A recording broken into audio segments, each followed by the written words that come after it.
Hello बच्चों, कैसे हैं आप सब? उम्मीद करती हूँ अच्छे होंगे। बच्चों, आज मैं आपको क्लास 7 के चैप्टर रेशों से वस्त्र तक, फाइबर टू फैब्रिक के बारे में जानकारी देने वाली हूँ। जैसा आप सब जानते हैं, वस्त्र यानी कपड़े मनुष्य की एक बेसिक रिक्वायरमेंट है, मूलभूत आवश्यकता है। वस्त्र दो तरह के रेशों से यानी दो तरह के फाइबर्स से प्राप्त होते हैं। पहले प्राकृतिक रेशे यानी नेचुरल फाइबर्स और दूसरा सिंथेटिक यानी संश्लेषित रेशे। प्राकृतिक रेशे दो तरह के होते हैं, पहले पादप रेशे और दूसरे जांतव रेशे। पौधों से मिलने वाले रेशे पादप रेशे कहलाते हैं, इन्हें प्लांट फाइबर्स कहते हैं। कपास के पौधों के बिनौलों से रुई तथा पटसन या सनई के पौधों के तनों से जूट के रेशे प्राप्त किए जाते हैं। कपास के रेशों से कागज, सूती वस्त्र आदि बनाए जाते हैं, जबकि जूट के रेशों से रस्सी, बोरा, दरी आदि बनाए जाते हैं। जांतव रेशे जंतुओं से प्राप्त होने वाले रेशे जांतव यानी एनिमल फाइबर्स कहलाते हैं। जांतव रेशों में ऊन तथा रेशम प्रमुख है। ऊन के रेशे भेड़ या याक के शरीर के बालों से और रेशम के रेशे रेशम कीट के कोकून से प्राप्त किए जाते हैं। भेड़ के साथ साथ कुछ अन्य जंतुओं के शरीर के बालों से भी ऊन के रेशे प्राप्त होते हैं। जिन वास स्थानों पर बालों से ढके जो जंतु पाए जाते हैं, वहां उन्हीं जंतुओं के रेशों से ऊन प्राप्त किया जाता है। जैसे जम्मू कश्मीर के पहाड़ी क्षेत्रों में अंगोरा बकरी पाई जाती है, जिससे वो लोग अंगोरा ऊन प्राप्त करते हैं। कश्मीरी बकरी से पश्मीना ऊन की शॉलें बनाई जाती हैं। याक का ऊन तिब्बत और लद्दाख में प्रयोग होता है। दक्षिण अमेरिका में लामा और अल्पेका नामक जानवरों से ऊन प्राप्त किया जाता है। ऊन तैयार करने की विधि। भेड़ के शरीर पर दो तरह के बाल होते हैं, पहले दाढ़ी के रूखे बाल, दूसरा शरीर पर स्थित मुलायम रेशे।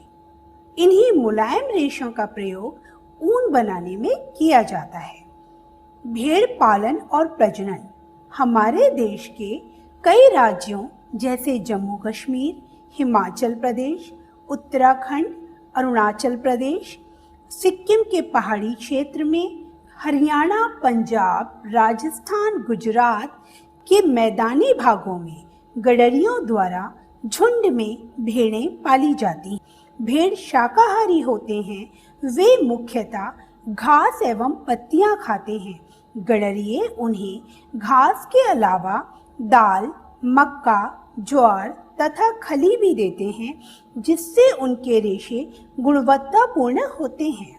भेड़ों की कुछ नस्लों के शरीर पर बाल ज्यादा घने होते हैं, जिनसे अधिक मात्रा में अच्छी गुणवत्ता वाला ऊन प्राप्त होता है। ऐसी भेड़ों का उपयोग प्रजनन हेतु किया जाता है, जिससे से ज्यादा संख्या में बेहतर नस्ल की भेड़ें पैदा हों। चयन की इस प्रक्रिया को वर्णात्मक प्रजनन, जिसे इंग्लिश में सिलेक्टिव ब्रीडिंग कहा जाता है। गुणवत्तापूर्ण ऊन प्रदान करने वाली भेड़ की कुछ भारतीय नस्लें। पहला, बाखरवाल। ये जम्मू और कश्मीर में पाई जाती है और इसका ऊन शॉलों के लिए अच्छा माना जाता है। दूसरा, रामपुर बुशायर। यह उत्तर प्रदेश और हिमाचल प्रदेश में पाई जाती है। ये भूरे रंग वाले ऊन के कंबल के लिए इसकी ऊन अच्छी होती। नाली या नली, यह राजस्थान, पंजाब और हरियाणा में पाई जाती है। इसकी ऊन गलीचे के लिए प्रयोग की जाती है। लोही, राजस्थान, पंजाब, ऊनी वस्त्रों के लिए उसकी ऊन का प्रयोग किया जाता है। मारवाड़ी, यह प्रजाति गुजरात में पाई जाती है। इससे मोटी व रुक्ष ऊन प्राप्त होती है, जिसका इस्तेमाल कंबल बनाने में किया जाता है। पाटनवाड़, गुजरात में पाई जाती है और इससे प्राप्त ऊन का प्रयोग हौजरी के लिए किया जाता है। भेड़ के रेशों को ऊन में परिवर्तित करने के विभिन्न चरण। चरण नंबर 1, भेड़ों के बालों की कटाई, जिसे इंग्लिश में शेयरिंग कहा जाता है। जब भेड़ के बालों की घनी वृद्धि हो जाती है तो इन्हें शरीर से उतार लिया जाता है। बालों को काटने के लिए मशीनों का उपयोग करते हैं। ज़्यादातर बाल गर्मी में उतारे जाते हैं जिससे उन्हें किसी प्रकार का कष्ट ना हो, क्योंकि सर्दी में बाल उन्हें ठंडक से बचाते हैं। बालदार त्वचा को उतारने में भेड़ों को कोई कष्ट नहीं होता, क्योंकि ये ज़्यादातर मृत कोशिकाओं की बनी होती है और कुछ समय बाद वापस फिर से उगाते हैं। चरण 2, अभिमार्जन। इसको हम आम भाषा में धुलाई कहते हैं और इंग्लिश में इसको कहते हैं स्कोरिंग।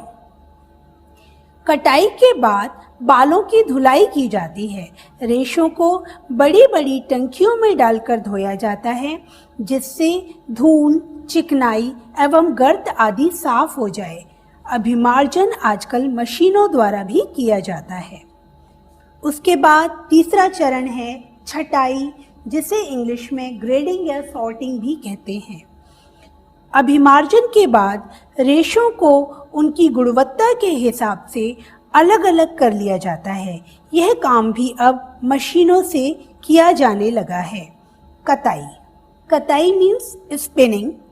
अभिमार्जन के बाद रेशों को सुखाकर छोटे छोटे कोमल रेशों की कताई करके ऊन के धागों में परिवर्तित कर लिया जाता है। उसके बाद पांचवा चरण है रंगाई यानी डाइंग। भेड़ व बकरियों के रेशे ज़्यादातर काले, सफ़ेद या भूरे रंग के होते हैं। आकर्षक बनाने के लिए इनकी रंगाई की जाती है। इस प्रक्रिया में ऊन अक्सर उलझ जाते हैं। अगला है ऊनी धागा बनाना, रोलिंग इनटू यार्न्स। रंगाई के बाद ऊन को सुलझाकर सीधा करके लपेट कर उनसे धागा बनाया जाता है। लंबे रेशों को काटकर स्वेटरों की बुनाई वाले ऊन में और छोटे रेशों को काटकर ऊनी वस्त्र की बुनाई में प्रयोग किया जाता है। इसके साथ ही कुछ और भी ज़रूरी बातें हैं जो आपको जानना चाहिए। ऊन उद्योग हमारे देश में अनेक व्यक्तियों के लिए जीविकोपार्जन का महत्वपूर्ण साधन है, लेकिन जो लोग जंतु रेशों की छटाई करते हैं उनको अक्सर एंथ्रेक्स नामक जीवाणु का संक्रमण हो जाता है, जो कुछ समय के बाद एक घातक रुधिर रोग एंथ्रेक्सोटस के रूप में दिखाई देने लगता है। किसी भी उद्योग में कारीगरों द्वारा ऐसे जोखिमों को झेलना व्यावसायिक संकट कहलाता है। भेड़ों की संख्या की दृष्टि से चीन और ऑस्ट्रेलिया के बाद भारत का विश्व में तीसरा स्थान है। गुणवत्ता की दृष्टि से न्यूजीलैंड की मेरिनो भेड़ों से सबसे गुणवत्तापूर्ण ऊन प्राप्त होता है। तो बच्चों, अभी मैंने आपको बताया कि भेड़ के बालों से ऊन किस प्रकार प्राप्त किया जाता है। अगले वीडियो में मैं आपको जानकारी दूंगी कि किस प्रकार सिल्क वर्म यानी रेशम कीट से सिल्क यानी रेशम प्राप्त किया जाता है। उम्मीद है आज की जानकारी आपको अच्छी लगी होगी। Thank you.